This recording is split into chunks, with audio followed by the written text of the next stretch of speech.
Capítulo 2. Nada de lo que el hombre hace puede procurarle el amor de Dios. El amor de Dios es gracia, la actitud religiosa consiste en tener fe en esa gracia, y hacerse pequeño y desvalido. Las buenas obras no pueden influir sobre Dios o hacer que Dios nos ame, como postulan las doctrinas católicas. Aquí es evidente que la doctrina católica de las buenas obras forma parte del cuadro patriarcal. Es posible alcanzar el amor del Padre mediante la obediencia y el cumplimiento de sus exigencias. La doctrina luterana, en cambio, a pesar de su manifiesto carácter patriarcal, contiene un elemento matriarcal soslayado. El amor de la madre no puede adquirirse, está ahí, o no, todo lo que puedo hacer es tener fe, como dice el salmista, sobre los pechos de mi madre, me hiciste estar confiado. 17, y transformarse en una criatura desvalida e impotente. Pero la peculiaridad de la fe de Lutero consiste en que la figura de la madre desapareció del cuadro manifiesto y fue reemplazada por la del padre. En lugar de la certeza de ser amado por la madre, se convierte en rasgo fundamental la intensa duda, el esperar, contra toda esperanza, el amor incondicional del padre. He tenido que examinar la diferencia entre los elementos matriarcales y patriarcales en la religión para mostrar que el carácter del amor a Dios depende de la respectiva gravitación de los aspectos matriarcales y patriarcales en la religión.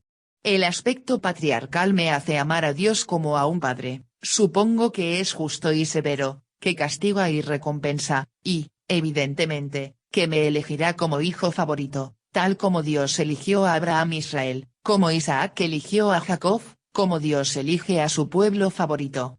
En el aspecto matriarcal de la religión, amo a Dios como a una madre omnímoda. Tengo fe en su amor y sé que pese a cuán pobre e impotente sea, a cuánto haya pecado, me amará y no amará a ninguno de sus otros hijos más que a mí, que me ocurra lo que me ocurriera, me rescatará, me salvará, me perdonará. Innecesario es decir que mi amor a Dios y el amor de Dios a mí son inseparables. Si Dios es un padre, me ama como a un hijo, y yo lo amo como a un padre. Si Dios es una madre, este hecho determina su amor y mi amor. Esa diferencia entre los aspectos maternos y paternos del amor a Dios es, empero, solo uno de los factores que determinan la naturaleza de ese amor. El otro factor es el grado de madurez alcanzado por el individuo y, por lo tanto, en su concepto de Dios y su amor a Dios. Dado que la raza humana evolucionó desde una estructura societal centrada en la madre a una centrada en el padre, es principalmente en el desenvolvimiento de la religión patriarcal donde podemos observar el desarrollo de un amor maduro. Al comienzo de esa evolución, encontramos un Dios despótico, celoso, que considera que el hombre que él ha creado es su propiedad, y que tiene derecho a hacer con él cuanto quiera. Es esa la fase religiosa en la que Dios arroja al hombre del paraíso, para que no coma del árbol del saber y se convierte así en Dios mismo. Es la fase en la que Dios decide destruir la raza humana mediante el diluvio, porque ninguno de u.lectulandia.com. Sus miembros le gusta, con la excepción de su hijo favorito, Noé. Es la fase en la que Dios le exige a Abraham que mate a su único y amado hijo Isaac, para probar su amor por él con un acto de total obediencia. Pero al mismo tiempo comienza una nueva etapa. Dios hace un pacto con Noé, por el cual le promete no volver a destruir jamás la raza humana, un pacto en el cual él mismo se compromete. No solo está atado por sus promesas, sino por su propio principio de justicia, y sobre esa base Dios debe someterse al pedido de Abraham de no destruir Sodoma si en ella hay por lo menos 10 hombres justos. Pero la evolución va más allá de transformar a Dios, de la figura de un despótico jefe de tribu en un padre amante, en un padre que está sometido al principio que él mismo ha postulado. Tiende a que Dios deje de ser la figura de un padre y se convierta en el símbolo de sus principios, los de justicia, verdad y amor. Dios es verdad, Dios es justicia. En ese desarrollo, Dios deja de ser una persona, un hombre, un padre, se convierte en el símbolo del principio de unidad subyacente a la multiplicidad de los fenómenos, de la visión de la flor que crecerá de la semilla espiritual que alberga el hombre en su interior. Dios no puede tener un nombre. Un nombre siempre denota una cosa, o una persona, algo finito. ¿Cómo puede Dios tener un nombre, si no es una persona ni una cosa? El incidente más notable de ese cambio es el relato bíblico de la revelación de Dios a Moisés. Cuando Moisés le dice que los hebreos no creerán que Dios lo ha enviado, a menos que pueda decirles el nombre de Dios, ¿cómo podrían los adoradores de ídolos comprender un Dios sin nombre, puesto que la esencia misma de un ídolo es tener un nombre? Dios hace una concesión. Dice a Moisés que su nombre es Yo soy el que soy. Yo soy el que seré es mi nombre. El yo soy el que seré significa que Dios no es finito, que no es una persona, un ser. La traducción más adecuada de la frase sería, dile que mi nombre es sin nombre. La prohibición de hacer imágenes de Dios, de pronunciar su nombre en vano, y eventualmente, de pronunciar su nombre en absoluto, apunta a la misma finalidad, la de liberar al hombre de la idea de que Dios es un padre, una persona. En el desarrollo teológico ulterior, la idea se transforma en el principio de que ni siquiera deben darse a Dios atributos positivos. Decir que Dios es sabio, poderoso, bueno, implica nuevamente que es una persona. Todo lo que puedo hacer es decir lo que Dios no es, enumerar sus atributos negativos, postular que no es limitado, que no es malo, que no es injusto. Cuanto más sé lo que Dios no es, mayor es mi conocimiento de Dios. Si seguimos la maduración de la idea monoteísta en sus consecuencias ulteriores, solo llegaremos a una conclusión: no mencionar para nada el nombre de Dios, no hablar acerca de Dios. Dios se convierte entonces en lo que es potencialmente en la teología monoteísta, el uno sin nombre, un balbuceo inexpresable, que se refiere a la unidad subyacente al universo fenoménico, la fuente de toda existencia. Dios se torna verdad, amor, justicia. Dios es yo, en la medida en que soy humano. Es evidente que tal evolución desde el principio antropomórfico al puro monoteísmo establece una diferencia fundamental en la naturaleza del amor a Dios. El Dios de Abraham puede amarse o temerse, como un padre, y su aspecto predominante es a veces la tolerancia, a veces la ira. En el grado en que Dios es el Padre, yo soy el Hijo. No he emergido plenamente del deseo autista de omnisciencia y omnipotencia. No he adquirido aún la objetividad necesaria para percatarme de mis limitaciones como ser humano, de mi ignorancia, mi desvalidez. Reclamo aún, como una criatura, que haya un padre que me rescate, que me vigile, que me castigue, un padre que me aprecie cuando soy obediente, que se sienta halagado por mis loas y enojado a causa de mi desobediencia. Es notorio que la mayoría de la gente no ha superado, en su evolución personal, esa etapa infantil, y de ahí que su fe en Dios significa creer en un Padre protector, una ilusión infantil. Esta sigue siendo la forma predominante, a pesar del hecho de que algunos grandes maestros de la raza humana y un pequeño número de hombres hayan superado ese concepto de la religión. En la medida en que las cosas son así, la crítica de la idea de Dios, tal como la expresó Freud, es correcta. El error, sin embargo, está en el hecho de que no tuvo en cuenta el otro aspecto de la religión monoteísta, y su verdadero núcleo, cuya lógica lleva exactamente a la negación de este concepto de Dios. La persona verdaderamente religiosa, que capta la esencia de la idea monoteísta, no reza por nada, no espera nada de Dios, no ama a Dios como un niño a su padre o a su madre. Ha adquirido la humildad necesaria para percibir sus limitaciones, hasta el punto de saber que no sabe nada acerca de Dios. Dios se convierte para ella en un símbolo en el que el hombre, en una etapa más temprana de su evolución, ha expresado la totalidad de lo que se esfuerza por alcanzar, el reino del mundo espiritual, del amor, la verdad, la justicia. Tiene fe en los principios que Dios representa, piensa la verdad, vive el amor y la justicia, y considera que su vida toda es valiosa solo en la medida en que le da la oportunidad de llegar a un desenvolvimiento cada vez más pleno de sus poderes humanos como la única realidad que cuenta, el único objeto de fundamental importancia. Y, eventualmente, no habla de Dios ni siquiera menciona su nombre. Amar a Dios, si usara esa palabra, significa entonces anhelar el logro de la plena capacidad de amar, para la realización de lo que Dios representa en uno mismo. Desde ese punto de vista, La consecuencia lógica del pensamiento monoteísta es la negación de toda teología, de todo conocimiento de Dios. No obstante, sigue habiendo una diferencia entre tan radical concepción no teológica y un sistema no teísta, por ejemplo, en el budismo primitivo o en el taoísmo. En todos los sistemas teístas, aun los místicos y no teológicos, existe el supuesto de la realidad del reino espiritual, que trasciende al hombre, que da significado validez a los poderes espirituales del hombre y a sus esfuerzos por alcanzar la salvación y el nacimiento interior. En un sistema no teísta no existe un reino espiritual fuera del hombre o trascendente a él.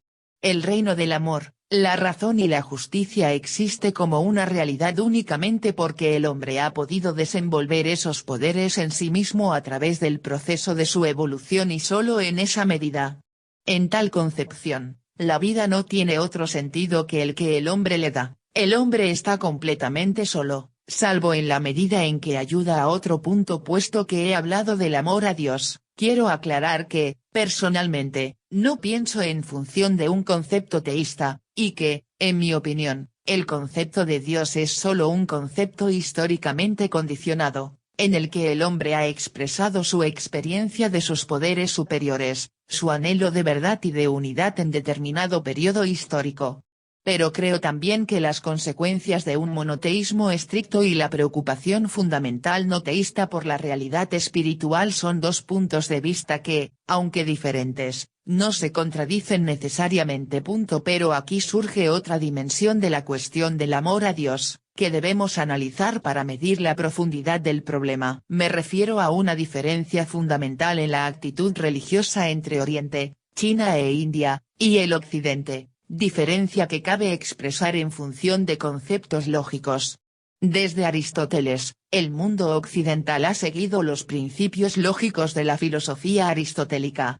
Esa lógica se basa en el principio de identidad que afirma que A es A, el principio de contradicción, A no es no A, y el principio del tercero excluido, A no puede ser A y no A, tampoco A ni no A. Aristóteles explica claramente su posición en el siguiente pasaje: es imposible que una misma cosa simultáneamente pertenezca y no pertenezca a la misma cosa y en el mismo sentido, sin perjuicio de otras determinaciones que podrían agregarse para enfrentar las objeciones lógicas. Este es, entonces, el más cierto de todos los principios. 20. Este axioma de la lógica aristotélica está tan hondamente arraigado en nuestros hábitos de pensamiento que se siente como natural y autoevidente, mientras que, por otra parte, la confirmación de que X es A y no es A parece insensata. Desde luego, la afirmación se refiere al sujeto X en un momento dado, no a X ahora y a más tarde, o a un aspecto de X frente a otro aspecto. En oposición a la lógica aristotélica, existe la que podríamos llamar lógica paradójica, que supone que A y no A no se excluyen mutuamente como predicados de X. La lógica paradójica predominó en el pensamiento chino e indio, en la filosofía de Heráclito, y posteriormente, con el nombre de dialéctica, se convirtió en la filosofía de Hegel y de Marx. Lao Tse formuló claramente el principio general de la lógica paradójica: las palabras que son estrictamente verdaderas parecen ser paradójicas apóstrofe. Y Chuanzu, lo que es uno es uno. Aquello que es no uno, www.lectulandia.com. También es uno. Tales formulaciones de la lógica paradójica son positivas, es y no es. Otras son negativas, no es esto ni aquello. Encontramos la primera expresión en el pensamiento taoísta, en Heráclito y en la dialéctica de Hegel. La segunda formulación es frecuente en la filosofía india. Aunque estaría más allá de los propósitos de este libro intentar una descripción más detallada de la diferencia entre la lógica aristotélica y la paradójica, mencionaré unos pocos ejemplos para hacer más comprensible el principio. La lógica paradójica tiene en Heráclito su primera manifestación filosófica en el pensamiento occidental. Heráclito afirma que el conflicto entre los opuestos es la base de toda existencia. Ellos no comprenden, dice, que el uno total, divergente en sí mismo, es idéntica a sí mismo, armonía de tensiones opuestas, como en el arco y en la lira. O aun con mayor claridad, nos bañamos en el mismo río y, Sin embargo, no en el mismo punto y coma somos nosotros y no somos nosotros. O bien, uno y lo mismo se manifiesta a con acento agudo las cosas como vivo y muerto, despierto y dormido, joven y viejo apóstrofe. En la filosofía de Lao Tse la misma idea expresarse en una forma más poética. Un ejemplo característico del pensamiento paradójico taoísta es el siguiente: la gravedad es la raíz de la liviandad, la quietud es la rectora del movimiento. O bien, el Tao en su curso regular no hace nada y, por lo tanto, no hay nada que no haga. Bien, mis palabras son muy fáciles de conocer y muy fáciles de practicar, pero no hay nadie en el mundo capaz de conocerlas y practicarlas. En el pensamiento taoísta, así como en el pensamiento indio y socrático, el nivel más alto al que puede conducirnos el pensamiento es conocer lo que no conocemos, conocer y, no obstante, pensar que no conocemos es el más alto logro, no conocer, y sin embargo pensar que conocemos es una enfermedad. Que el Dios Supremo no se pueda nombrar no es sino una consecuencia de esa filosofía. La realidad final, lo uno fundamental, no puede encerrarse en palabras o pensamientos.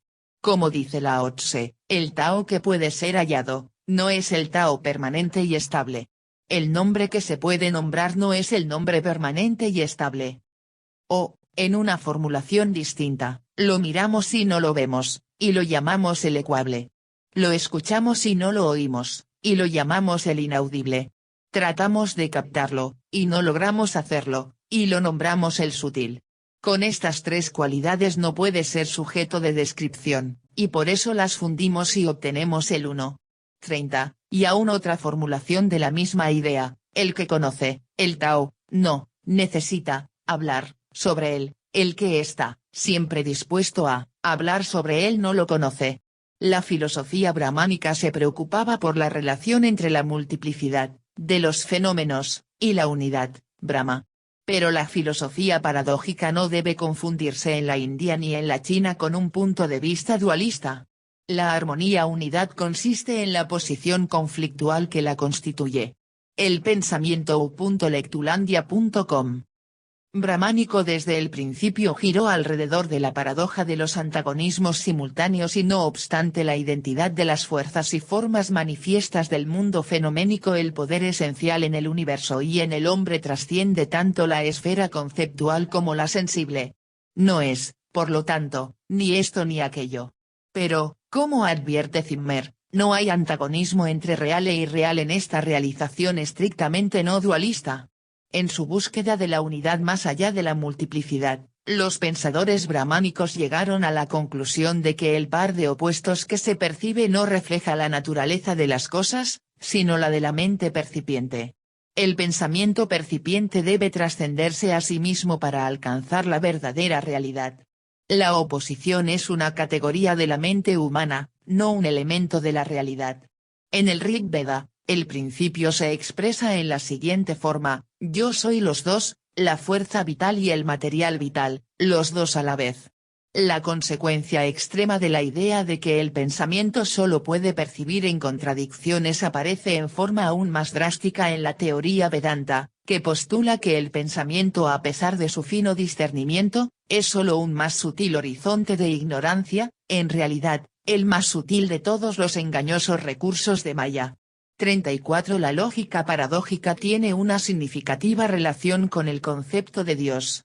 En el grado en que Dios representa la realidad esencial, y la mente humana percibe la realidad en contradicciones, no puede hacerse afirmación positiva alguna acerca de Dios.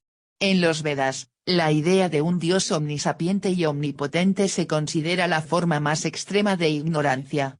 Vemos aquí la conexión con la falta de nombre del Tao, el nombre innominado del Dios que se revela a Moisés, la nada absoluta del maestro Eckhart. El hombre solo puede conocer la negación, y nunca la posición de la realidad esencial. Mientras tanto, el hombre no puede conocer lo que Dios es, aunque tenga plena conciencia de lo que Dios no es. Así, satisfecha con nada, la mente clama el bien supremo. 36. Para el maestro Eckhart, el divino es una negación de las negaciones, y una negativa de las negativas. Todas las criaturas contienen una negación, una niega que es la otra. 37. Es tan solo como una consecuencia ulterior que Dios se convierte para el maestro Eckhart en la nada absoluta, tal como la realidad esencial es el Ein Sof, lo sin fin. Para la Cábala. He examinado la diferencia entre la lógica aristotélica y la paradójica con el propósito de preparar el terreno para una importante distinción en el concepto del amor a Dios.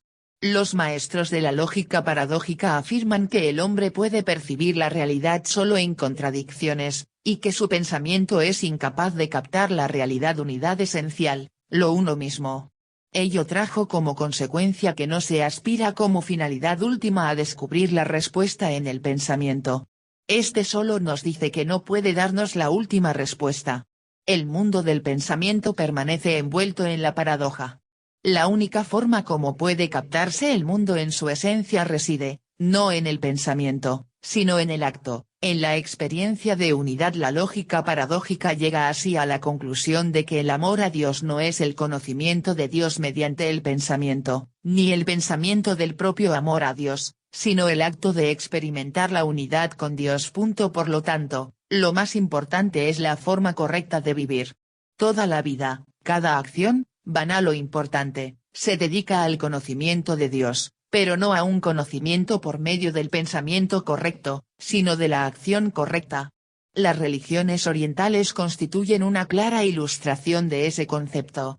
Tanto en el brahmanismo como en el budismo y el taoísmo, la finalidad fundamental de la religión no es la creencia correcta, sino la acción correcta. Lo mismo ocurre en la religión judía. Prácticamente no se registra en la tradición judía ningún cisma por cuestiones de creencia, la única gran excepción, la diferencia entre fariseos y saduceos, se produjo esencialmente entre dos clases sociales opuestas. La religión judía asignaba especial importancia, particularmente desde el comienzo de la era cristiana, a la forma correcta de vivir, el halacha, palabra que, en realidad, tiene casi el mismo sentido que el Tao. En la historia moderna, el mismo principio se expresa en el pensamiento de Spinoza, Marx y Freud. En la filosofía de Spinoza, el acento se traslada de la creencia correcta a la conducta correcta en la vida. Marx sostuvo idéntico principio cuando dijo, los filósofos han interpretado el mundo de distintas maneras, la tarea es transformarlo. La lógica paradójica de Freud lo llevó al proceso de la terapia psicoanalítica, la experiencia cada vez más profunda de uno mismo. Desde el punto de vista de la lógica paradójica, lo fundamental no es el pensamiento, sino el acto. Tal actitud tiene diversas otras consecuencias. En primer término, llevó a la tolerancia que encontramos en el desarrollo religioso indio y chino. Si el pensamiento correcto no constituye la última verdad ni la forma de lograr la salvación, no hay razones que justifiquen el oponerse a los que han arribado a formulaciones distintas. Esa tolerancia está bellamente expresada en la historia de varios hombres a quienes se pidió que escribieran un elefante en la oscuridad. Uno de ellos, tocándole la trompa, dijo, este animal es como una cañería, otro, tocándole la oreja, dijo, este animal es como un abanico, un tercero, tocándole las patas, lo describió como una columna. En segundo lugar, el punto de vista paradójico llevó a dar más importancia al hombre en transformación que al desarrollo del dogma, por una parte, y de la ciencia, por la otra. Desde el punto de vista chino, indio y místico, la tarea religiosa del hombre no consiste en pensar bien, sino en obrar bien, y en llegar a ser uno con lo uno en el acto de la meditación concentrada. En lo que toca a la corriente principal del pensamiento occidental, cabe afirmar lo contrario. Puesto que se esperaba encontrar la verdad fundamental en el pensamiento correcto, otorgaba especial importancia al pensar, aunque también se valoraba la acción correcta. En la evolución religiosa tal actitud condujo a la formación de dogmas, a interminables argumentos acerca de los principios dogmáticos, y a la intolerancia frente al no creyente o hereje. Más aún, llevó a considerar la fe en Dios como la principal finalidad de la actitud religiosa. Naturalmente, eso no significa que no existiese también el concepto de que se debía vivir correctamente. Pero, no obstante, la persona que creía en Dios aunque no viviera a Dios, sentía superior a los que vivían a Dios, pero no creían en él. El énfasis puesto en el pensamiento posee asimismo otra consecuencia de importancia histórica. La idea de que se podía encontrar la verdad por medio del pensamiento llevó no solo al dogma, sino también a la ciencia. En la ciencia el pensamiento correcto es todo lo que cuenta, tanto en el sentido de la honestidad intelectual como en el de su aplicación a la práctica, esto es, a la técnica. En resumen, la lógica paradójica llevó a la tolerancia y a un esfuerzo hacia la autotransformación. La consideración aristotélica condujo al dogma y a la ciencia, a la Iglesia católica, y al descubrimiento de la energía atómica. Hemos explicado ya implícitamente las consecuencias de tal diferencia entre ambos puntos de vista en lo que se refiere al problema del amor a Dios, y solo es necesario resumirlas brevemente. En el sistema religioso occidental predominante, el amor a Dios es esencialmente lo mismo que la fe en Dios, en su existencia, en su justicia, en su amor. El amor a Dios es fundamentalmente una experiencia mental. En las religiones orientales y en el misticismo, el amor a Dios es una intensa experiencia afectiva de unidad, inseparablemente ligada a la expresión de ese amor en cada acto de la vida. La formulación más radical de esa meta pertenece al maestro Eckhart: si, por lo tanto, me transformo en Dios y Él me hace uno consigo mismo, entonces, por el Dios viviente, no hay distinción alguna entre nosotros. Alguna gente cree que va a ver a Dios, como si Él estuviera allí, y ellos aquí, pero eso no ha de ocurrir. Dios y yo somos uno. Al conocer a Dios, lo tomo en mí mismo. Al amar a Dios, penetró en él. Podemos volver ahora a un importante paralelo entre el amor a los padres y el amor a Dios. Al comienzo, el niño está ligado a la madre como fuente de toda existencia. Se siente desvalido y necesita el amor omnímodo de la madre. Luego se vuelca hacia el padre como nuevo centro de sus afectos, siendo el padre un principio rector del pensamiento y la acción. En esa etapa, lo impulsa la necesidad de conquistar el elogio del padre, y de evitar su disconformidad. En la etapa de la plena madurez, se ha liberado de las personas de la madre y del padre como poder protector e imperativo, ha establecido en sí mismo los principios materno y paterno. Se ha convertido en su propio padre y madre, es padre y madre. En la historia de la raza humana observamos y podemos anticipar, idéntico desarrollo desde el comienzo del amor a Dios como la desamparada relación con una diosa madre, a través de la obediencia a un Dios paternal, hasta una etapa madura en la que Dios deja de ser un poder exterior, en la que el hombre ha incorporado en sí mismo los principios de amor y justicia, en la que se ha hecho uno con Dios y, eventualmente, un punto en que solo habla de Dios en un sentido poético y simbólico. De tales consideraciones se deduce que el amor a Dios no puede separarse del amor a los padres. Si una persona no emerge de la relación incestuosa con la madre, el clan, la nación, si mantiene su dependencia infantil de un padre que castiga y recompensa, o de cualquier otra autoridad, no puede desarrollar un amor maduro a Dios. Su religión es, entonces, la que corresponde a la primera fase religiosa, en la que se experimentaba a Dios como a una madre protectora o un padre que castiga y recompensa. En la religión contemporánea encontramos todas las fases, desde la más antigua y primitiva hasta la más elevada. La palabra Dios denota el jefe de tribu tanto como la nada absoluta. De igual forma, cada individuo conserva en sí mismo, en su inconsciente, como lo ha demostrado Freud, todas las etapas desde la del infante desvalido en adelante. La cuestión es hasta qué punto ha crecido.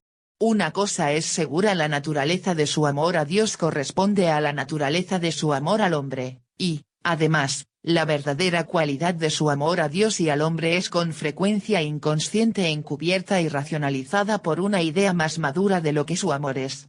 El amor al hombre, además, si bien directamente arraigado en sus relaciones con su familia, está determinado, en última instancia, por la estructura de la sociedad en que vive.